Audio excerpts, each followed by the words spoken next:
আসসালামু আলাইকুম রহমতুল্লাহ বরকাতু। আমি পাবনার পোলা।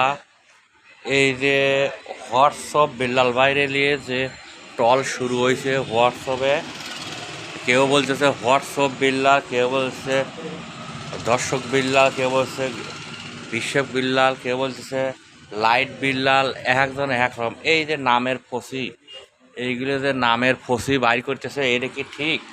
আসলে বিল্লাল ভাই একজন ভালো কন্টেন্ট ক্রিয়েটার, তার নামে এইরকম বদনাম ছড়ানো তো ঠিক না। এক নামে ডাকে, শুধু বিল্লাল ভাই বলি, ধর্ষক বিল্লাল কেন বলবো আর হোয়াটসঅ্যাপ বিল্লাল কেন বলবো?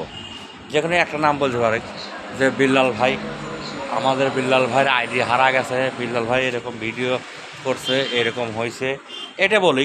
কিন্তু বিল্লাল ভাইয়ের অনেক রকমের নাম বদনাম, এগুলো তো আসলে মানুষের জন্য ঠিক না আমি মনে করি একজন মুসলমান হিসেবে। তো সবাই ভিডিওটা কেমন হইলো সবাই জানায়েন। আসসালামু আলাইকুম আ রহমতুল্লাহ।